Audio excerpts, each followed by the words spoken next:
What are the dangers of tax lien certificates and tax deeds that have looming IRS liens on those properties? Should you avoid them? Should you run for the hills? Is it going to gobble up all your money? You're going to lose everything? Or is it not really something you need to worry about? So let's dive into that here today. So this is a question that comes up quite a bit. What happens if there's an IRS lien on the tax deed that I'm wanting to bid on?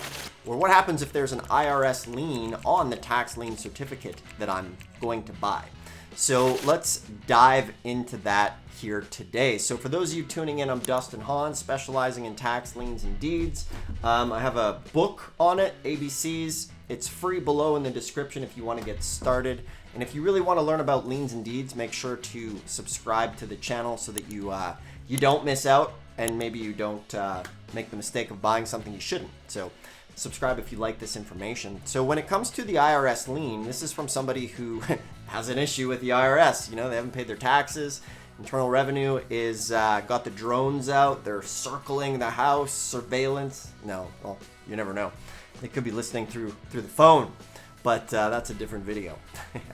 So with this situation, if you buy any tax deed or lien, the IRS liens attaches to that property for 120 days, okay? So in general, it's not the biggest deal in the world if there's an IRS lien on a tax deed that you buy. So basically what's going to happen is during that 120 days, the IRS is either going to, like if it's a big asset worth, a couple $100,000, and maybe the IRS lien is, a couple $100,000, then there's a good chance that they might just pay you out. They'll pay you out on the lien with a little bit of interest to what you paid for the deed, because they're going to go and they might sell that asset to recoup their money, okay? Now, what you need to do is check the public records. Obviously, the research is key. Now, when it comes to the tax lien, I wouldn't necessarily say it's nearly as big of a deal, because with the liens, you're going to be waiting, 1 to 2 years for your redemption period to happen anyway, and a lot can happen during that time. And for a lot of properties that don't have an IRS lien, maybe some of them develop an IRS lien during the redemption period.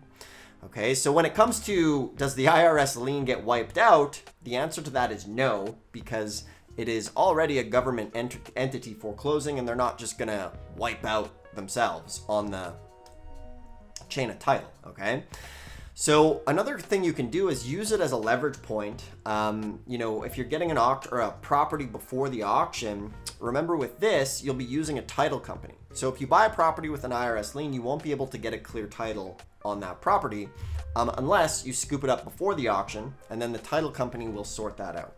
So in this situation, either the debt gets satisfied from the negotiated price of the property, or maybe you can negotiate with the IRS, or maybe this person has other assets that they can just attach that IRS lien to. Maybe you can negotiate the debt with them as well. There's a lot of things you can do in this situation.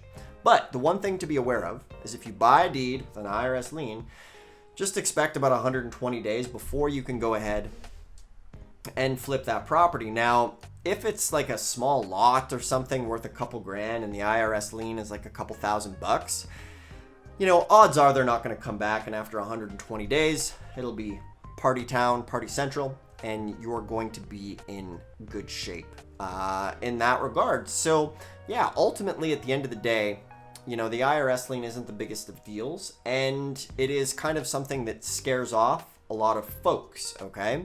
And that's a good thing, because remember, the more people who get scared away from this business, it means the more opportunity for yourself to be able to use tax liens and deeds as a wonderful tool and an alternative way to make money in real estate. And this is really one of the best times in history to be in this business. You have a lack of inventory in real estate. You have what's happening now is mortgage rates going up.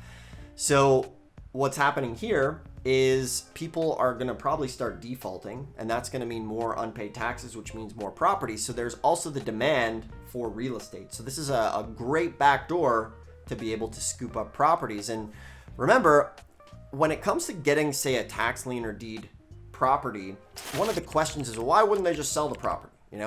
Most people will. Most people will sell it and get out of that situation. But remember, whether or not it goes to sale or you're scooping it up pre-auction, A lot of the times these are folks who, the property needs fixing up. They don't want to list it with a realtor because it needs work.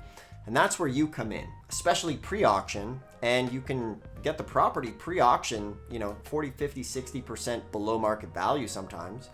You can wholesale it because remember, you're dealing with a homeowner who has a tough situation. And a lot of the times with the mental burden, they're not going to do anything anyway. And they'll just let it go to sale. So that's where you can come in. You can help them out. You can get them a little bit of cash to move on, make a new start. And it's a win-win for everybody involved. Like, you're not a vulture just, stealing people's property, showing up, kicking in the door, kicking them out. Like, that's not how it works. We always try to help people and leave them in a better state. For example, if we get a deed, and most of the time the deeds are vacant, but if the homeowner's in there, we'll tell them, hey, the property, we bought this thing, opening bid was $5,000, we bought it for $20,000. You have $15,000 owed as an overage. Go collect it. I'm not going to try to be like an overage vulture and then be shady and say, hey, you're owed money. I'm not going to tell you where it is. Sign this paper. Let me go get it and give you some of it. That's just, I don't do that. So, IRS liens, not the biggest deal in the world. If you want some help with tax liens and deeds, if you want to speed up your process, you can book a call with either myself or my team. We'll build you a game plan for getting into this, show you where to start, how to do it, and help you save several years of trial and error in this business and just get you on the path. From there, below in the description is the totally free mini course, 100 tax lien facts, the ABCs of tax lien and deed investing, everything you need to get started, totally free. No credit card required, some on-demand trainings. Click the more info button. If you like what you're seeing here, subscribe, thumbs up, ask a question in the comment. I really appreciate you tuning in. I'm going to continue to do my best to help you as a beginner with tax liens and deeds and kind of demystify the challenges of this business. All right, thanks for tuning in. See you soon.